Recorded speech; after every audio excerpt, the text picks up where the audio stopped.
Alright, hello. Today, instead of Roblox, I'm going to be reading the Bible. Okay. So, let me just make sure that I have my mic on.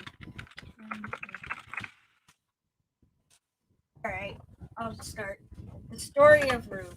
There's a beautiful story in the Bible, a sad story with a happy ending, like all the other stories in the Bible. This really happened. In fact, there's a whole book in the Old Testament that tells the story of Ruth. The book is named after her. Welcome to stream. Ruth grew up in the country of Moab, which lay east of Judah. See map. Oh, yeah, actually. Yeah, Moab. Okay.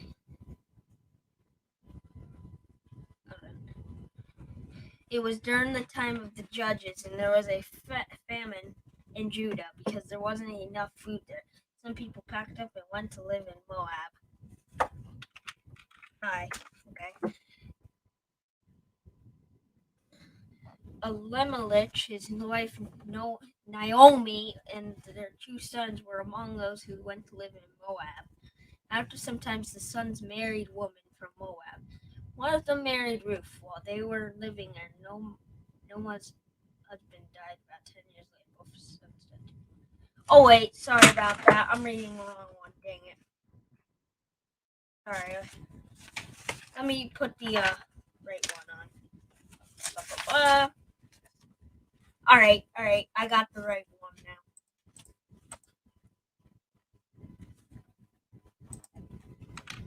What? Alright. Alright.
Alright, back to the story.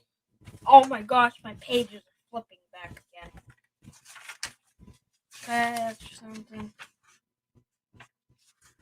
The ark in enemy hands. The Philistines took the ark of God to Ashdod and carried it into Dagon's temple. Dagon was the god of the Philistines. When the people living in Ashdod woke up the next morning, Dagon, their god, lay flat on his face. So they lifted up the idol and put it back where it had stood. But the next morning, Dagon again lay on his face in the front of the ark, and this time his head and hands had broken off. Alright. The Lord punished the Philistines with a disease that spread among the people living in and around the city. When the Philistines saw what was happening, they said, "We must get rid of the ark before we all die." So they took the ark of God to the city of Gath. But the same thing happened there. Everyone in the city, old and young, got sick. So the people there sent the ark to Ark, but the people there said, "Send away before we get the terrible sickness." Finally, the Philistines built a special cart on which to put the ark on, and they got two cows to pull the cart. The cows walked straight to Beth-Shemesh in Judah, where the Levite priests lifted the ark off the cart. They made a fire with the wood of the cart and sacrificed the cows. But some men from the town looked inside the ark and they died. So the ark of God was taken to Karath Jearim, where it was kept. Abinadab's house. Were ordinary people allowed to see the outside of the ark? See Numbers 4, 5, 6. All right. Let me get rid of this. Hold on. I got to put something. I'm only gonna do this for about. No, I don't want a thing. Example banners. All right. Please no. We're only gonna do it for about 1 to 2 hours. Not 230 hours. Take a shot.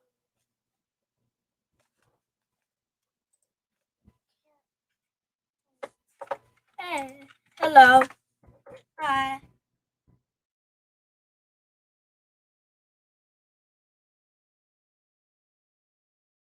Alright, welcome to the stream. Okay. So animals in Bible times. Animals had many different uses in Bible times, but sometimes they were used for the wrong purposes, like when the Israelites, who should have known better, they got oxen to pull the ark of the God on the cart. Alright. See 2 Samuel 6:6-7. God had commanded that only priests were allowed to carry the Ark of the Covenant. The Bible tells us which of the animals could be used and for what purpose. Alright. Horses, Exodus 14:23. James 3:3. Goats, Exodus 20:24. Lev 5:7. Pigeons and doves. Exodus 20:24. Sheep. Leviticus 11:29. Mice. Mark 7:28. Sorry. Dogs. Mark 7:28. Exodus 20:24. Do eat 20:20. 22:10. Job 1:14. Determine 14:44. Determine 14:4. It's basically transport, sacrificing pets, food, plowing, all that kinds of stuff. Yep. All right. Israel turns back to God. For 20 years, the ark of the Lord was kept at the house of Abinadab. Okay. Meanwhile, the Israelites were sorry that they turned away from the God. So Samuel said to them, "If you really want to come back to the Lord with all your heart, then get rid of your heathen gods and idols. Make up your minds to serve only God, and He will rescue you from the Philistines." So the Israelites got rid of their Baal and Ashtoreth idols and served God only. They apologized to the Lord for their sin, for disobeying Him and worshiping. Hold on, be right back.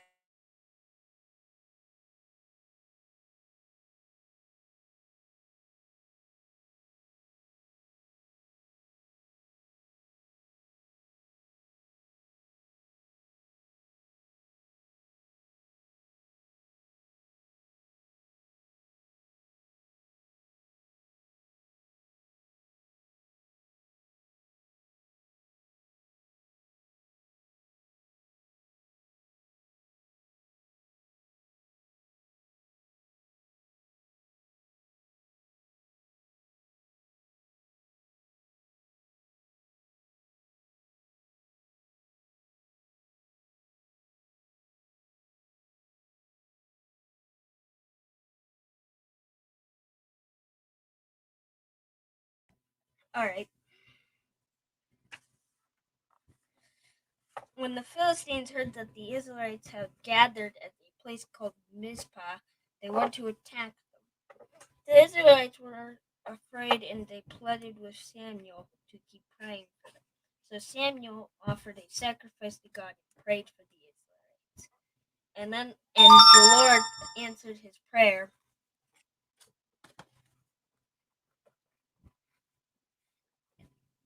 Then the Lord made a very loud thundering noise that terrified the Philistines, and made them panic.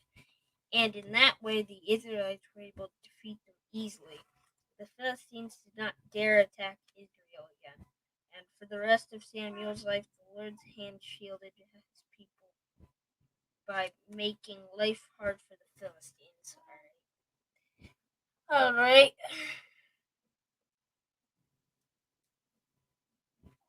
Okay.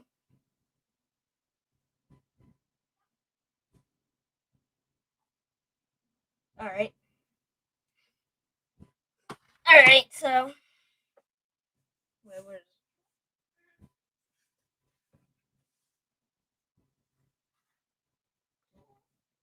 Then the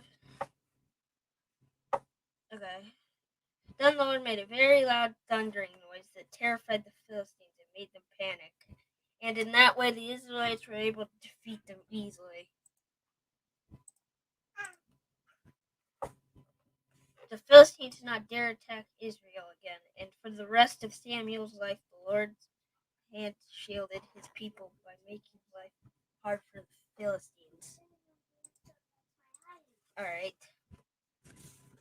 Israel wants a king, but when Samuel became old, he made his sons judges over Israel. But the true sons were not like Samuel. They were dishonest and greedy. They were not fair when they judged, and they often took bribes. The elders leaders said to Samuel, "Your sons do not follow the Lord like you do. We want a king like all the other nations have. Then the king can be our judge." But Samuel was not pleased that the people were asking for a king. He thought it was the wrong thing to do, so he prayed and asked the Lord about it. Yep. And the Lord said to Samuel, "Listen to the people. They are not pushing you aside. They are rejecting me as a king. This is what they have been doing from the day I brought them out from Egypt. Make sure to warn them and tell them about the rights of a king."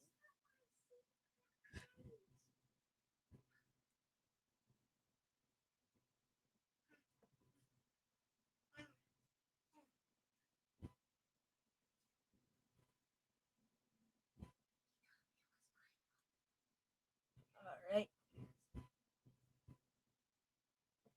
All right.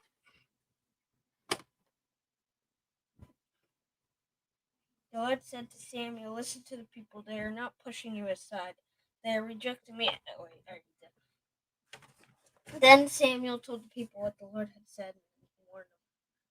All right, 1 Samuel 8, 11, 17. A king will take your best fields, a tenth of your grain, the best of your cattle and donkeys, a tenth of your sheep and goats, your sons and make them plow, your daughters and make them cook, your servants and you as slaves. All right, I've done a lot. I'm gonna end it. I did lots for 11 minutes. I did lots, so yeah, I'm gonna read it more off camera. Bye.